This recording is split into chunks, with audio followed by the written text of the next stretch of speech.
पूरे access of resistance ने जिस तरीके से यूएस और इजराइल को फंसा दिया है, आपकी आंखें खुली की खुली रह जाएंगी। जो पिछले 2-3 दिनों में जो नेतन्याहू ने यूएस कांग्रेस को एड्रेस किया और उसके बाद का जो घटनाक्रम है, जिस तरह से परिस्थितियां उभरी, उससे पूरा का पूरा परिदृश्य साफ हो जाता है। मैंने एक शॉर्ट भी आज इंग्लिश में बनाया। अमरीश मिश्रा स्पीक्स में आपका स्वागत है।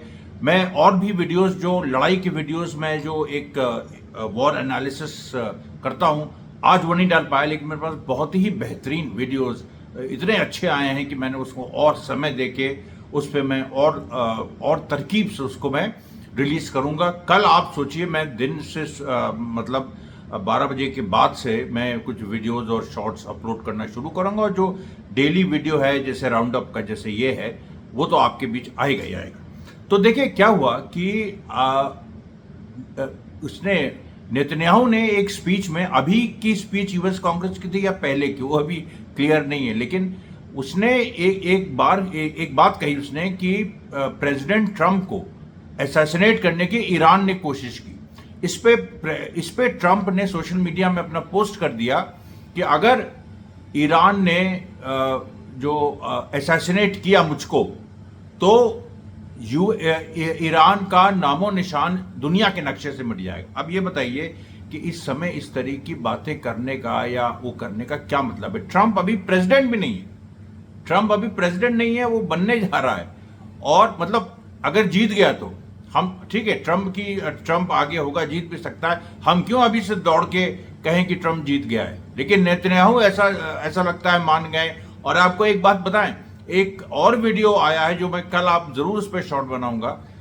उस वीडियो में साफ दिख रहा है कि जब ट्रंप प्रेसिडेंट था, उसने नेतन्याहू से हाथ मिलाने से इनकार कर दिया। तो ये जो अभी आया है, जो एक क्लिप वायरल हो रहा है नेतन्याहू का, जिसमें वो कह रहा है कि ईरान ने प्रेसिडेंट ट्रंप को भी असैसिनेट करने का प्लान बनाया था। तो ये अभी जो उसका एड्रेस हुआ है यूएस कांग्रेस में 2 दिन पहले, ये उसी का हिस्सा लग रहा है। और ये उसी का हिस्सा है, क्योंकि अभी ये कहना, उसके बाद ट्रंप ने अभी सोशल मीडिया में पोस्ट कर दिया कि अगर मुझको असैसिनेट किया, अभी वो प्रेसिडेंट भी नहीं हुआ, सोचिए। आज जाके नेतन्याहू बाइडेन और कमला हैरिस से भी मिला है। लेकिन आप खास बात देखिए कि फिलिस्तीनी जो आजादी की लड़ाई है गाजा में, मैं बार बार इस पे आता हूं, इसने पूरी दुनिया को कैसे घुमा दिया है। पूरी दुनिया इसी के आसपास घूम रही है, पूरी दुनिया। और यही सबसे रेजिस्टेंस की, हमास की इतनी बड़ी ये वो मतलब अचीवमेंट है, इतना बड़ा कि अभी ये समझ में नहीं आएगा, ये इसको अभी सालों लगेंगे। लेकिन जो अभी समझ गया वो कल का नेता होगा। वो आप समझ लीजिए, जो अभी इस चीज को समझ गया कि फिलिस्तीन में जो हो रहा है उसने कैसे पूरी दुनिया बदल दी, तो वो जो दुनिया उभर रही है उसका नेता वो इंसान होगा। और मैं आपको खुली दावत देता हूं इस बाबत कि मैं देखिए इस मुहिम को लेकर आगे बढ़ रहा हूं। मैं इसी मुहिम को लेकर आगे बढ़ूंगा।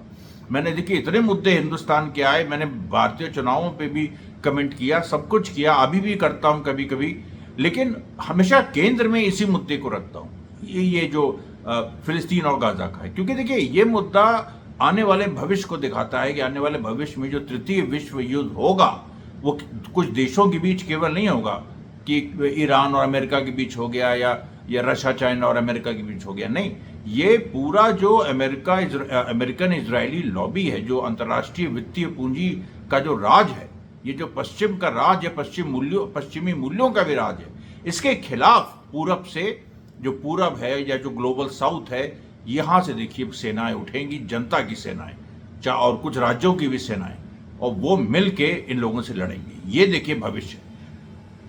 एक चीज और मैं आपको बता दूं, लेबनान को लेके जो ये कहा जा रहा है कि नेतन्याहू को एक तरह से हरी झंडी मिल गई है अमेरिका की कि वो लेबनान पे अटैक करे, और उस जगह का भी नाम मांगा है किरिया एक जगह है इजराइल में, सीक्रेट इंस्टॉलेशन है उनका, लेकिन हिजबुल्लाह की वहां तक पहुंच है जहां तक मेरी जानकारी। तो किरिया जाएगा नेतन्याहू अभी वापस जब आएगा, और किरिया जाके वो लेबनान पे पूरे हमले को अनाउंस करेगा कि हम लेबनान पे अटैक करने जा रहे हैं। और ईरान ने भी कह दिया है कि अगर लेबनान पे अटैक तुमने किया तो यमन से लेके और जो इराकी रेजिस्टेंस है और हम खुद, ईरान खुद, वो कहीं ना कहीं उसको लड़ाई में किसी स्टेज पे जरूर आना पड़ेगा। और ईरान जो है वो बहुत इक्विप्ड है कि मतलब जो उसने इजराइल के अंदर स्ट्राइक की उसमें तो उसके ड्रोन्स कुछ घंटे उनके ड्रोन्स ट्रैवल किए, लेकिन हिजबुल्ला में सोचिए, मतलब लेबनान में सोचिए, हिजबुल्ला को मार करने इजराइल घुस रहा है और लेबनान बॉर्डर पे ईरान का पहुंचना कितना आसान है, जो वहां रशियन बेसिस हैं उनका पहुंचना कितना आसान है। सीरिया में इसी तरह से अमेरिका ने अपने पालतू आतंकवादियों के थ्रू फ्री सीरियन आर्मी बनवाई और जो असद रजीम है वहां उसके खिलाफ विद्रोह करवाया, पर फिर असद ने पूरा उसका मतलब मुकाबला किया। और जो फिलिस्तीनी भी हैं उन्होंने भी, आईसिस वगैरह सब आगे आ गए थे, लेकिन जो हमास है और जो PFLP वगैरह सब ये आईसिस के खिलाफ लड़े और फिर रशिया एंटर कर गया। और रशिया जब से 2015 में सीरियन वॉर में एंटर किया तब से ये क्लियर हो गया था कि अमेरिका की हार हो गई, वो सीरिया को इराक की तरह टॉपल नहीं कर सकता और नहीं कर पाया।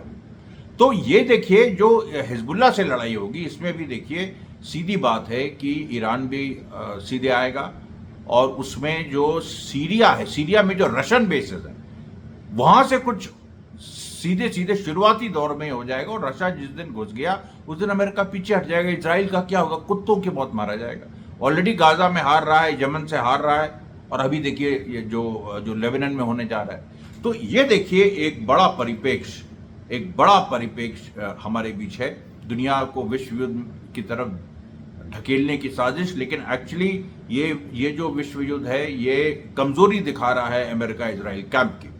अब देखिए, अब हम जो कुछ घटनाएं आज हुई फिलिस्तीन में, सबसे पहले देखिए तो गाजा स्ट्रिप के साउथ में राफा के पास मोर्टर शेल्स से फिलिस्तीनी रेजिस्टेंस ने आज दिन की सुबह की शुरुआत की, तड़के सुबह की, मतलब 1-2 बजे सुबह। उसके बाद जो एक RPG रॉकेट से एक बड़ा अटैक राफा में IDF टैंक की तरफ हुआ, वो टैंक भी धू धू करके जलने लगा। ये सुबह 2:30-3 बजे की बात है।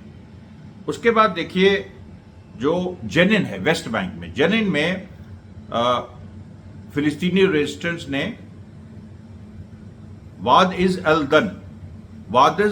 दन जो एक जगह है वहां पर जो IDF सोल्जर्स इन्फिल्ट्रेट करने की कोशिश कर रहे थे उनको पीछे किया। जेनिन में तो आप जानते हैं कि पूरी तरह से एक लिबरेटेड जोन जैसा बन गया है। उसके बाद देखिए एक बलाता ब्रिगेड जो नाब्लस में फिर से लड़ाई हुई वेस्ट बैंक में।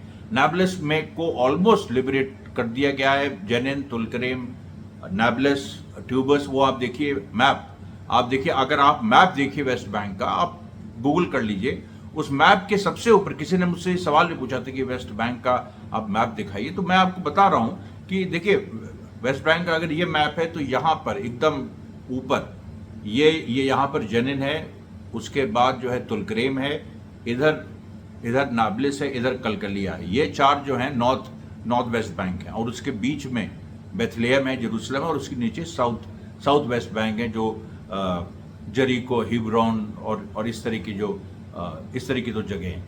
तो देखिए यहाँ पर जेनिन ऑलरेडी लिबरेट हो चुका है, उसको IDF रिटेक नहीं कर पा रहा है। नाब्लेस भी ऑलरेडी ऑलमोस्ट लिबरेट हो चुका है कई बार, और ये ट्यूबस नाब्लेस के पास है जहाँ कुछ दिन पहले, अभी 2 दिन पहले बड़ी जबरदस्त लड़ाई हुई थी, मैंने उसका काफी आपको बताया था उसके बारे में। अब आप देखिए बेथलेहम जो कि सेंट्रल वेस्ट बैंक में, यहां भी बेत सुहर में रेजिस्टेंस ने फायर ओपन किया लगातार। बेथलेहम में इजराइल को तसव्वुर नहीं था कि किस तरीके से ऐसे रेजिस्टेंस लड़ेगा, और बेथलेहम में लगातार ये मतलब 16वीं या 17वीं घटना, मेरे ख्याल से 17वीं घटना है जो बेथलेहम में हो रही है। और बेथलेहम का जो पैटर्न था कि पत्थर चलाने का, मोलोटोव कॉकटेल का, वो तो जारी है, लेकिन वो जो हथियार लेके लड़ने वाला ये बेथलेहम, क्योंकि बेथलेहम बहुत सेंसिटिव है ना, एकदम जेरूसलम उसी में है। और ऐतिहासिक है बेथलेहम, आप देखिए तो उसमें क्रिश्चियनिटी के भी, जुडाइज्म के भी कितने उसके सिंबल्स हैं, लेकिन उसमें इस्लाम के लिए भी बहुत महत्वपूर्ण है। और उससे भी ज़्यादा फिलिस्तीनियों की राजधानी जेरूसलम होने जा रही है। ये उनका कमिटमेंट है कि जहाँ अल अक्सा मस्जिद है वही कैपिटल होगा। तो देखिए ये बड़ा महत्वपूर्ण है जो बेथलेहम में आर्म स्ट्रगल डेवलप हो रहा है, इसको लगातार हम वॉच करेंगे। उसके बाद देखिए फिर बलाता कैंप में जो एक बलाता कैंप में अस्कर कैंप, एक छोटा बहुत बड़ा है बलाता कैंप, उसमें अस्कर कैंप, एक न्यू अस्कर कैंप बना है, वहां पर जबरदस्त लड़ाई हुई और जो उसका मसलक राउंड अबाउट है उसके पास कम से कम 4 आईडीएफ सोल्जर्स को वहीं पर हताहत कर दिया गया। उसमें से 2 मारे गए हैं और 2 घायल हैं। ये पूरी स्थिति है। उसके बाद देखिए कलकलिया में वापस आईडीएफ ने हमला किया, वो भी नॉर्थ वेस्ट बैंक में है। कलकलिया में 11 फिलिस्तीनियों को वहां से एबडक्ट करने की कोशिश की। उसमें से कुछ को करीब 5 या 6 को किया, फिर 11 को पूरे 11 लोगों की पलटन को लेके एक आईडीएफ की बड़ी फौज जा रही थी, तो उस पर एक दोबारा हमला किया फिलिस्तीनी रेजिस्टेंस ने और 4 लोगों को छुड़ा लिया। बाकी 7 लोगों को भी आईडीएफ की फोर्स ले नहीं जा पाई है। वो एक जगह वहां पर उनका जो सो कॉल्ड सेफ हाउसेज हैं वहां पर उन्होंने उनको जो उनके अपने सेफ हाउसेज हैं वहां पर उन कैदियों को रखा है। फिलिस्तीनी रेजिस्टेंस लगातार उस पर हमला कर रहा है। उसके बाद देखिए एक बड़ी दुखद खबर आज आई कि हमास के 63 साल के लीडर मुस्तफ़ा अबू गोरा, 63 साल के बहुत वेटरन लीडर, ये बेचारे ये फिलिस्तीनी जेलों में ये कई सालों से बिना ट्रायल के बंद थे और इनको आज वहां पीट के मार दिया गया। ये बहुत सारी चीज हो रही है। पैलेस्टीनियन इजरायली प्रिजन्स में लगातार पैलेस्टीनियन प्रिजनर्स को पीट के मार डाला जा रहा है। वहां विरोध भी हो रहा है, वहां सब कुछ हो रहा है, लेकिन ये एक ऐसी स्थिति है जहां रेजिस्टेंस का भी एक अपना जो नेटवर्क है वो कोशिश कर रहा है, लेकिन अभी कहीं ना कहीं ये चीज हो रही है कि फिलिस्तीनी कैदी मारे जा रहे हैं। लेकिन इस पे भी देखिए काम चल रहा है, यहां तक भी टनल्स पहुंचने वाली हैं। ये जो ओफिर प्रिजन है, ये जो ओफिर सबसे नोटोरियस प्रिजन है, उसके बाद सदई तमम जो जगह इजराइल में जहां मास डिटेंशन सेंटर है, अबू गरैब की तरह ग्वांटानामो की तरह, वहां तक भी टनल्स हमास की पहुंच रही हैं। उसके बाद देखिए जो हिजबुल्लाह का आज पूरा रहा, बिरकित रिशा से लेके मितुल्ला से लेके मनारा तक लगातार अल मसलिक पे मार की, रुवैसत अल आलम पे मार की। मनारा में कल जो आग लगी थी वो बदस्तूर आज जारी रही। उसके बाद कम से कम तीन बार जो इजराइल ने लेबनान पे, जो इजराइल लगातार बमबारी कर रहा है, तो उसमें जो है वो पूरा उसका वीडियो आया। और मैं कल जो है आपको मैंने बताया कि जो जंग के वीडियोस हैं वो मैं कल आपको दिखाऊंगा ज़्यादा की संख्या। मैं थोड़ा ट्रैवल कर रहा था, उसकी वजह से बहुत सारी कुछ घरेलू समस्याएं थी, उसकी वजह से मैं आज नहीं कर पाया। आज एक शॉर्ट ही इंग्लिश में मैं अपलोड कर पाया, लेकिन मैं ज़रूर उस चीज़ को लाऊंगा। तो पूरा जो लेबनान पे आज अटैक किया इजराइल ने, तो उधर से हिजबुल्लाह ने अपने एयर डिफेंसेस एक्टिवेट किए। और वो कैसे उन लोगों ने, जो इजराइल ने अपने मिसाइल्स छोड़े थे या ड्रोन्स छोड़े थे, उनको कैसे इंटरसेप्ट किया, जो इजराइल करता था। जो इजराइल के पास आयरन डोम है ना, हिजबुल्लाह के पास आयरन डोम तो नहीं है, तो इजराइल को इंटरसेप्ट करना चाहिए। इजराइल फेल हो जा रहा है, यमन मार दे रहा है। यमन ने तेल अवीव को मार दिया, उसके अंदर घुस के एक इजरायली सोल्जर्स को ढूंढ के, एक इजरायली सोल्जर जिसने नरसंहार किया था उसको ढूंढ के मारा। और यहां हालत यह है कि हिजबुल्लाह पे, लेबनान पे इजराइल हमला कर रहा है और वहां पर लेबनान काउंटर कर रहा है। उसके एयर डिफेंसेस सही हैं, वहां सायरन भी बज रहा है और वहां आप देख सकते हैं कि उधर से आके और ब्लास्ट हुआ और उसकी वजह से जो पूरा जो इजरायली मिसाइल और उनके ड्रोन्स का रूट है वो डाइवर्ट हो गया। मैं जरूर वीडियो कल दिखाऊंगा। और भी 2 वीडियोज हैं बड़े अच्छे वेस्ट बैंक और गाजा के, जो मैं कल आपको 3 वीडियोज दिखाऊंगा, उस तरह से कमेंट्री के साथ बॉक्स बना के, जैसे मैं अभी तक करता रहा। अब देखिए क्या है कि बड़ी खबर, आज यूएस जो बेसेस हैं, जो ऐन अल असद बेस है वेस्टर्न इराक में, और कनोको जो ऑयल फील्ड्स हैं अमेरिका की ईस्टर्न सीरिया में। तो ईस्टर्न सीरिया इराक इस तरह से हैं, यहां पर मान लीजिए सीरिया, यहां इराक। तो सीरिया का जो पूर्वी हिस्सा है और इराक का जो नॉर्दर्न हिस्सा है, वो देखिए एक दूसरे से लगभग मिले हुए।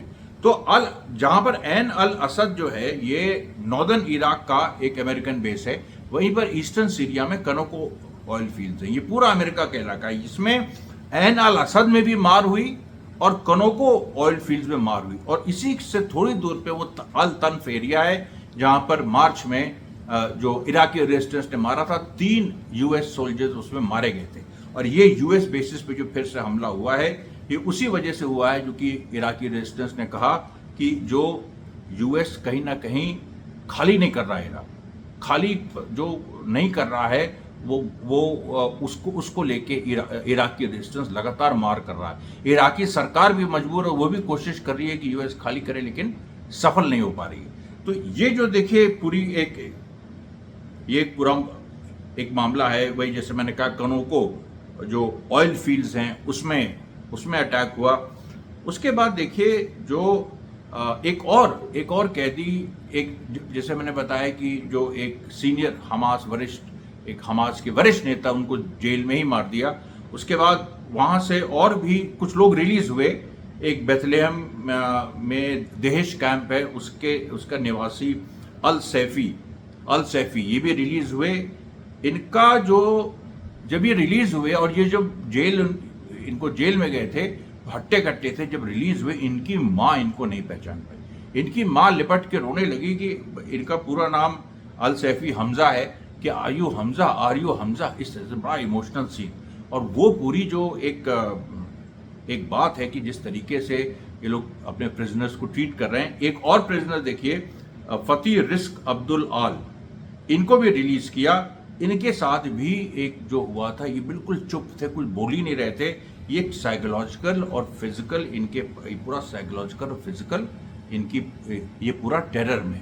और इसके बाद जो हुआ, जब ये इस तरह के प्रिजनर रिलीज हुए, तो जो सोल्जर्स जो हमास के पास हैं, जो बाद में जो 7 अक्टूबर के बाद जो जिनको एबडक्ट किया हमास ने, उन सोल्जर्स को जबरदस्त टॉर्चर किया। और वो देखिए वो इसमें फिर मैं कह रहा हूँ, मैं इसको समर्थन देता हूँ, क्योंकि ये जो आज़ादी की लड़ाई है, उसमें अगर 1857 के लड़ाकों ने अंग्रेज़ों को उठा के मारा और घेर के मारा और बुरी तरह से मारा, और उसमें यह था कि किसी भी अंग्रेज़ को देखो तो मार दो, उसमें कुछ पूछना नहीं था कि वो सही है कि वो गलत। तो वो लड़ाई इसकी थी नहीं, वो तो वॉर ऑफ सिविलाइजेशंस थी ना, वो तो वॉर ऑफ सिविलाइजेशंस थी। वो तो एक भारतीय, एक जैसे अब होने वाली है, वही 1857 ने ही शुरू की थी। तो ये देखिए पूरी तरह से फिलिस्तीनी रेजिस्टेंस, ये मत समझिएगा एक जवाब नहीं दे रहा, हर जाति का वो जवाब दे रहा है अपनी तरह से। हम तक सारी खबरें नहीं पहुंच पा रही, वो अलग बात है, मैं अकेला कितना करूं बताइए आप। और मुझे जिस तरह का समर्थन मिलना चाहिए उस तरह का समर्थन, देखिए बहुत सारे लोग यहाँ पर हैं, लोग कहते हैं कि भाई आप इस तरह से करते हैं तो मुस्लिम्स आपको समर्थन करेंगे, कुछ अमीर मुस्लिम समर्थन करेंगे। मैं आपको एक चीज़ साफ कर दूं, कोई अमीर मुस्लिम हमको कभी किसी ने समर्थन नहीं किया, और मैं चाहता भी नहीं। क्योंकि देखिए हमारी राजनीति दूसरी है। हम लोग एक मंगल पांडे सेना का मैं संस्थापक हूँ, 1857 विचारधारा का मैं संस्थापक हूँ, और मैं उसको लेके उत्तर प्रदेश और हिंदी प्रदेश में आंदोलन जल्दी अगले साल शुरू होने जा रहा है, जो हमास की ही तर्ज पे होगा। एक हम यहाँ की इंडियन रेजिस्टेंस फोर्स बनेंगे, मंगल पांडे सेना और राष्ट्रवादी किसान क्रांति दल, जो हमारी रेस थर्ड पार्टी। तो इसलिए अच्छा, उसमें देखिए अब जफर सरेश वाला जो मोदी के साथ हैं, वो हमको क्यों मतलब मदद करने आ जाएंगे? आप सोचिए, जो बड़े बड़े बोहरा जो मुस्लिम्स हैं या और भी कम्युनिटीज़ के हैं, और वो हमको क्यों सपोर्ट करेंगे भाई? आप खुद ही देखिए। इसलिए मैं जब भी कोई मुझसे ऐसी बातें करता है तो मैं कहता हूँ भाई देखिए, आप लोग जाइए, ये कभी संभव नहीं है। हाँ, कुछ यूट्यूब चैनल्स हैं जिनको कांग्रेस सपोर्ट कर देता है, जिनको सपा सपोर्ट कर देती है, जिनको ये कर देते हैं। वो किस तरह का सपोर्ट है मैं उसमें नहीं पढ़ना चाहूँगा, लेकिन मैं अपने बारे में बता रहा हूँ कि हम तो देखिए आप लोगों पे निर्भर हैं और पूरी तरह से। और भी बहुत सारे सोर्सेज हैं, फिल्म स्क्रिप्ट्स में लिख रहा हूँ, बहुत सारी ऐसी चीज़ें जिनको लेके आने वाले दिनों में रिसोर्स बिल्डिंग होगी। उसके बाद आप देखिए कि जो प्रिजनर्स को जिस तरीके से ट्रीट किया, उसके बारे में बड़ी हॉरिफाइंग टेस्टिमनीज आई, और कैसे जो एक तरीका इजरायली, जो देखिए इजराइल के पास टेक्नोलॉजी तो है ही ना। एक प्रिजनर ने बताया कि उसको एक हिप में गोली मारी, जब वो एज अ प्रिजनर, मतलब एक तो प्रिजनर्स को गोली मारना अलाउड नहीं, लेकिन ये तो सरेआम हो रहा है, कितने लोगों को तो जान से मार दिया। इसको हिप में मारी, इसके एक ड्रॉप ब्लड नहीं निकला, और ये जो, और बस इसका अंदर से ऐसा लगा कि ये फट जाएगा, एक ड्रॉप ब्लड नहीं गिरा, अंदर से इसको लगा ये फट जाएगा। और थोड़ी, और वो टॉर्चर था, वो टॉर्चर था। और उसके बाद उस किस किस किस कितने हाई लेवल का टॉर्चर, ये तो अबू गरैब ग्वांटानामो में भी नहीं हुआ था इस तरीके की, कि हिप में गोली मारी, एक बूंद खून नहीं निकला और लगा शरीर फट जाएगा और आदमी जिंदा है। कम से कम जो आदमी मरता है उसको तो मतलब शरीर फटता है उसका, तो एक बार भयंकर तकलीफ होती ना उसकी। ये तो लगातार आपको ऐसा लगता है शरीर आपका फट रहा है, अंदर गोली आपके, और आपको खून नहीं निकल रहा है। अब आप सोचिए, ये सच बात है। ये मैं आपको बताऊं, ये पूरे एक प्रिजनर इयाद ने पूरा ये बयान दिया है। ये जबलिया के इयाल आवाद इनका नाम है, जबलिया के ये रहने वाले हैं। ये जब रिलीज हुए तो इन्होंने ये सारी बातें लोगों को बताई, और जिसमें सबसे खतरनाक बात यही थी। और भी इसमें बहुत सारी चीजें हैं, लोगों को बाथरूम नहीं जाने दिया जाता है 48 घंटे 72 घंटा, कई लोगों को तो 42 दिन तक नहीं जाने दिया। उसी में अब सोचिए आप क्या उनकी हालत हुई होगी। और जो मारपीट है, जो पूरा उनके नेल्स निकाल देते हैं उसको, बहुत सारी इलेक्ट्रिक शॉक्स हैं जो जेनेटिलिया पे देते हैं, वो सारी चीज़ें हैं। अच्छा, अब देखिए, जो आज इजराइल ने जो फिलिस्तीन पे जो बम्बार्डमेंट किया, तो एक इन्होंने अबू अल अमीन, एक इंटरसेक्शन है शेख रदवान गाजा में, वहां पर इन्होंने गोलाबारी की जिसमें 4 फिलिस्तीनी सिविलियन मारे गए। उसके बाद अल शती जो एरिया है वहां पर गोलाबारी की जिसमें कई लोग घायल हुए, मारे नहीं गए। उसके बाद इजरायली फोर्सेस ने एक पैलेस्टीनियन सिविलियन को स्नाइप किया, उससे वो मारे गए। और उसके बाद जो स्ट्रीट 8 है, स्ट्रीट 8 अल नबलूसी राउंड अबाउट, वहां पर भी गोलाबारी की, वहां पर भी कई लोग घायल हुए। उसके बाद cooking gas Israeli forces Gaza में पहुंचने नहीं दे रही हैं। और 78th डे, लगातार 78th डे, 78वें दिन वो वेजिटेबल्स, फ्रूट्स, फ्रोजन फूड्स और इसेंशियल सप्लाईज गाजा और नॉर्थ गाजा में घुसने नहीं दे रहे, जो कि 78 दिन पहले कुछ समय इजराइल ने रिलैक्स किया था, वो सारा रिलैक्सेशन खत्म कर दिया। वहाँ तो अमेरिका से वो फरमान ला रहे हैं कि हम लेबनान और ईरान से युद्ध करेंगे। अब क्या वो कैसे घेर के मारे जाएंगे वो एक अलग सवाल है। अच्छा, फिर सेंट्रल गवर्नमेंट में यहाँ पर इजराइल ने अल बुरेज में एक फैमिली घरकौत फैमिली, इस पे बम्बार्डमेंट किया, कई लोग घायल हुए। उसके बाद टावर नंबर 4 एन जऊद जो टावर्स हैं अल नुसरत कैंप में, वहाँ पर भी हमला किया। लेकिन इस जगह सेंट्रल गवर्नमेंट में, सेंट्रल गाजा में कोई हताहत नहीं हुआ। खान यूनिस गवर्नमेंट में भी ये, मतलब खान यूनिस गवर्नमेंट यानी थोड़ा सा साउथ की तरफ, साउथ गाजा की तरफ, यहाँ पर भी 2 लोग मारे गए, 2 फिलिस्तीनी मारे गए एक बम्बार्डमेंट में। फिर एक दूसरे बम्बार्डमेंट में 6 फिलिस्तीनी मारे गए। उसके बाद फिर दो फिलिस्तीनी मारे गए। उसके बाद फिर 4 फिलिस्तीनी मारे गए। उसके बाद बनी सुहेला जो टाउन है वहाँ पर भी बम्बार्डमेंट हुआ, लेकिन वहाँ पर मतलब मारे लोग नहीं गए, लेकिन जो इंजर्ड हैं उनको अस्पताल नहीं पहुँचने दे रही है IDF। ये अभी तक पूरा स्टैंड ऑफ चल रहा है। उसके बाद कई घरों को नष्ट किया बनी सुहेला में, जो ईस्ट ऑफ खान यूनिस है। और उसके बाद बनी सुहेला में खुद, बल्कि जो फिलिस्तीनी हैं उनको फोर्स करता है, उनको इजरायली फोर्स कर रहे हैं कि अपने घर को खुद गिराओ। तो उसमें जब वो मना करते हैं तो फिर उन पर जुल्म होता है, उनको मारा जाता है। उसी में एक बार गोली भी मार दी, अभी 3 दिन पहले जो घटना हुई थी इस जगह बनी सुहेला में। उसके बाद देखिए, एक रेड क्रेसेंट जो एम्बुलेंस है उस पर इजराइल ने फायरिंग की। लगातार वो जो ऐसे न्यूट्रल लोग हैं उन पे भी लगातार वो फायर कर रहा है। आप जानते हैं UNRWA को तो उसने आतंकवादी घोषित कर दिया है, जो UN की स्थापित और बड़ी मान्यता प्राप्त संस्था है, जो लगातार खाना देती थी। और मतलब एक जो रेफ्यूजी जो टेंट से, क्योंकि भाई पैलेस्टीनियन रेफ्यूजीज UN द्वारा सैंक्शन रेफ्यूजीज है, बहुत कम लोगों को ये स्टेटस है। तो उसमें जो है वो वहाँ पर जो UNRWA ऑथराइज्ड वो यूएन की संस्था है, उसको इजरायली पार्लियामेंट ने आतंकवादी घोषित कर दिया और कई देशों ने भी उसको जो इजराइल के साथ है बॉयकॉट कर दिया। तो ये काफ़ी दिनों से ये चल रहा है, पहले भी मैंने आपको बताया। उसके बाद देखिए अर्जुन कलकलिया में फिर से लड़ाई हुई, जो मैं बता रहा था आपको कि जो एबडक्ट करने की कोशिश हुई, उसमें जब उनको छुड़ाया गया तो उसमें 2 फिलिस्तीनी जो लड़ाके घायल हुए और इजरायली भी इसमें घायल हुए और मारे गए, मैं उसको बता चुका हूँ आपको। उसके बाद देखिए तुलकरेम कैंप में जो है वो फिर से बड़ी घटना हुई और देखिए तुलकरेम में आज जो हुआ वो बड़ा ही यूनिक था। उसमें देखिए जो एक फाइटर जिसको पैलेस्टीनियन रेजिस्टेंस का जो फाइटर अबू जाफर उसका नाम है, वो जो तुलकरेम ब्रिगेड का चीफ है, उसको कुछ दिन पहले भी कुछ हमें ख्याल से मार्च में उसको असैसिनेट करने की कोशिश की थी पैलेस्टीनियन अथॉरिटी महमूद अब्बास वाली, जो वहाँ जाके बीजिंग में बात भी कर रहे हैं और यहाँ गद्दारी भी कर रहे हैं। लेकिन बहुत जल्दी इनमें ये जो संगठन है या जो फतेह है, ये मतलब फतेह जो इनका मूवमेंट है, ये पूरा टूट जाएगा।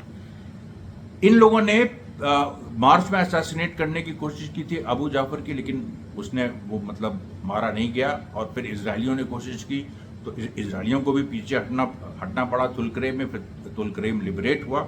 उसके बाद आज भी पूरी कोशिश हुई जब वो, क्योंकि अभी क्या था, कुछ दिन पहले अबू जाफर के हाथ में बम एक फट गया था, तो वो जो खुद ही बना रहे थे, तो उनको एडमिट किया था एक हॉस्पिटल में तुलकरेम के, जहाँ पैलेस्टीनियन अथॉरिटी पहुंच गई, क्योंकि वो जो एरिया है वो एक्चुअली जो ऑस्लो अकॉर्ड्स हैं उसके हिसाब से वो ए में आता है, मतलब ए जो डेजिग्नेटेड एरियाज है जिनमें पूरी तरह से पैलेस्टीनियन अथॉरिटी का अधिकार है, उसमें इजराइल उस तरह से सीधे हस्तक्षेप नहीं कर सकता है। तो ऐसे अस्पताल में भी देखिए जो पैलेस्टीनियन अथॉरिटी है महमूद अब्बास की, ये पहुंच गई अपनी स्वामी भक्ति दिखाने। लेकिन इस बार जनता सामने आ गई, पूरे वीडियोस हैं, महिलाएं सामने आ गई और महिलाओं ने सामने आके जिस तरीके से उनको रोका है, महिलाओं पे भी उन्होंने जुल्म किया, अपनी माँ बहनों पे भी उन्होंने जुल्म किया, लेकिन वो अबू जाफर को वो पकड़ नहीं पा रहे। उसके बाद देखिए एक और खुलासा हुआ कि जो हिजबुल्लाह ने, आज मैं आपको बता रहा था कि जो ड्रोन्स जो सेल्फ डिफेंस सिस्टम्स अपने एक्टिवेट किए, तो जो इजराइल ने जो यूज़ किया था, वो एक अपना ड्रोन जो उन्होंने जो एक हाईटेक जो UAV जो इजराइल का है, वो जो इजराइल ने यूज़ किया था, हिजबुल्लाह ने FPV ड्रोन जो है उसको उन्होंने ड्रोन से अच्छा एक चीज़ बता दें, ये जो हिजबुल्लाह वाली बात हुई, एक चीज़ मैं बताना भूल गया था कि जो इजराइल ने फायर किया था वो एक्चुअली ड्रोन डिटेक्शन सिस्टम था। मतलब एक ऐसा ड्रोन होता है कि जो तो कुछ ड्रोन होते हैं सीधे हमला करते हैं, उनको सुसाइड ड्रोन्स भी कहते हैं। कुछ ड्रोन ऐसे होते हैं कि जो दूसरे ड्रोन्स को डिटेक्ट करने के लिए छोड़ा जाते हैं, वो इजराइल ने छोड़ा था और उसको जो ड्रोन को डिटेक्ट करने के लिए ड्रोन छोड़ा, उस पे काउंटर डिटेक्शन का ड्रोन छोड़ दिया हिजबुल्लाह ने, FPV, और उसकी वजह से इजराइल की हर तरह से भद्द हुई। मतलब जो सैनिक हार हुई वो तो हुई, लेकिन उसको वैसे भी बड़ी बेइज्जती का सामना करना पड़ा। उसके बाद देखिए पेरिस में जो ओलंपिक्स हो रहे हैं, वहाँ पर सैबोटाज हुआ है। वहाँ पर लोग सस्पेक्ट कर रहे हैं कि वहाँ पर जो कुछ फिलिस्तीनी एक्टिविस्ट्स हैं, उन्होंने जो फ्रेंच सिटीजन हैं, उसमें कोई वहाँ मुस्लिम या फिलिस्तीनी ऐसा कोई फ्रेंच सिटीजन ने भी वहाँ पर कुछ जगह सबोटाज करने की कोशिश की, फ्री पैलेस्टाइन के, वहाँ पर उन्होंने नारे लगाए। उसके बाद देखिए जो मिडल ईस्ट में जो पूरी वॉर आने की बात है वो हुई, और हाँ एक बड़ी घटना हुई और इसके बारे में भी अलग से बहुत ज़रूरी है वीडियो बनाना, कि रशिया और चाइना के स्ट्रेटेजिक बॉम्बर्स, ये Alaska air defence identification zone of United states, Alaska air defence identification zone of United states, इसमें घुस गए आज। अब अलास्का जो है वो बिल्कुल वो हिस्सा है USA का जो जाके अगर आप ग्लोब देखिए दुनिया का, तो ऐसे एकदम उधर से है, तो उधर से मतलब रशिया का जो साइबेरिया है उससे वो जाके कहीं ना कहीं मिलता है, या मतलब वो जो जोग्राफी है बीच में उनके समुंदर है, नॉर्थ पोल पूरा है, और लेकिन वो जो है वो उसके अब वहाँ पर रशिया और चाइना की जॉइंट, मतलब एक तरह से मिलिट्री एक्सरसाइज ही थी ये, और ये एक प्रोबिंग थी। और ये जो जिस तरीके से ईरान पे हमला करने की बात ट्रंप कर रहे हैं, या लेबनान पे हमला करने के बाद नेतन्याहू कर रहा है, उसको अमेरिका से सैंक्शन मिल गया ऐसा कहा जा रहा है, उसके खिलाफ ये वार्निंग थी। रशिया और चाइना के जो स्ट्रैटेजिक बॉम्बर्स हैं, वो देखिए यूएस के एयर स्पेस में उन्होंने फिलिस्तीन के सवाल पे, मैं फिर बार बार कह रहा हूँ, फिलिस्तीन के सवाल पे उन लोगों ने वो आज घुसे हैं। और ये मैं देखिए, मुझे शुरू में कहना चाहिए था, लेकिन मैं लास्ट में कह रहा हूँ, मैं भूल जाता हूँ इस चीज़ को कहना, कि इस पे आप ज़रूर पूरा वीडियो देखिए 10 मिनट से ज़्यादा, और उसको किसी भी हालत में कुछ ना कोई इस पे आप कमेंट छोड़िए, ताकि हम भी जो हैं वो एक नया उत्साह महसूस कर सकें। उसके बाद देखिए कम से कम 4 जगह आज फिलिस्तीनी रेजिस्टेंस ने रादिया एक्सप्लोजिव से जो इजराइल के टैंक उड़ाए। तो इसके साथ साथ देखिए आज का प्रसारण ख़त्म होता है। कल एक बड़ा महत्वपूर्ण दिन है, क्योंकि कल हम एक वीडियो की एक झड़ी लगाने वाले हैं, और कल आपके विशेष सहयोग का मैं एक तरह से इंतज़ार करूँगा।